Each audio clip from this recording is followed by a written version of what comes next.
Yeah, so there was a couple things. We already know the auto sales for the most part. When we get this retail sales number, we get the unit auto sales early in the month, and those did show a bit of a decline in July. Of course, average gas prices still were falling in July, and so nominal sales would be a bit weaker for that reason. But yeah, we were definitely not expecting that pullback in retail control group sales. That's a pretty weak number. But it does make some sense with, we did see job growth, pulling back a bit in July. Income growth is slowing. So it makes some sense that people would pull back on spending. Is it a blip? Is this something we need to start thinking about? Because I'm probably one of those people that was saying, it doesn't matter. The consumer just powers through every time. That has been the narrative for the most part, right, the last couple years. And I think that's still mostly true. We did see really strong consumption in Q2 GDP. I'll be interested to see when we get the revisions with the release in a couple weeks. We start to get better data on services consumption with that release. But we had really soft consumption in Q1. We do know that, in Q2, consumers did have those tax refunds that were larger, and you can't spend those forever, right? Those are limited. So maybe there is some underlying softness showing up now that incomes have slowed a lot.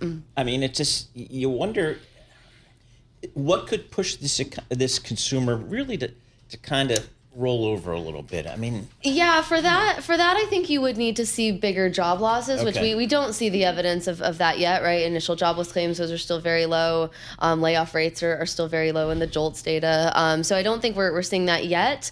But we have had an environment now for a while that hiring is just very low, and the worse that consumers feel about hiring prospects and feel about the labor market, and we see that in consumer surveys and whatnot, you will maybe save a bit more, you will spend a bit less. Forward here, I asked this question the other day and got an uninformed answer. Let's try with Veronica Clark of Citigroup.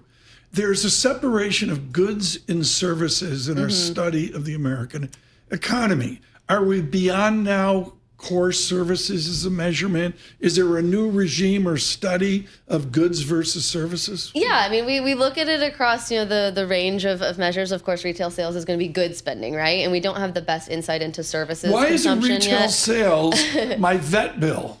Yeah, I know. It's just a harder thing to measure.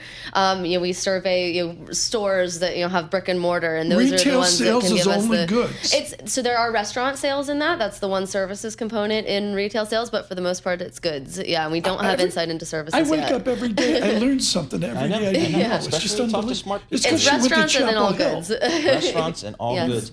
How do you think the Fed's going to be looking at this data point here in conjunction with the CPI and PPI data we got this week? Yeah, I mean, I think they're for now probably inclined to say, okay, it's just 1 month of softer spending. Let's see if we see the trend appear. But there has been a lot of data points. It's not just retail sales today, but CPI earlier this week, of course, the jobs numbers last week, the inflation data that we had a month ago in June, that there are reasons that they should be on hold right now, that you want to wait and see how things evolve.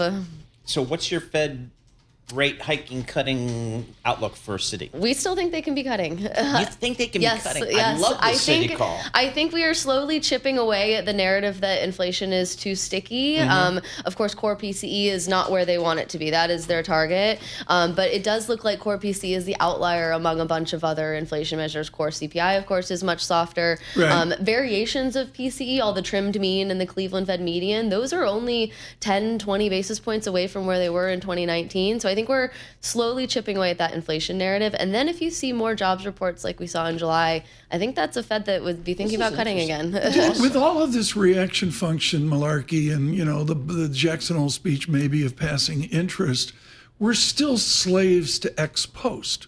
I mean, we have to wait for the data, right? Yeah, we're like waiting for the data. Yeah, we are slowly getting more information, getting the data, chipping away meeting by meeting at markets expecting that the Fed could be hiking, but I think we are getting there.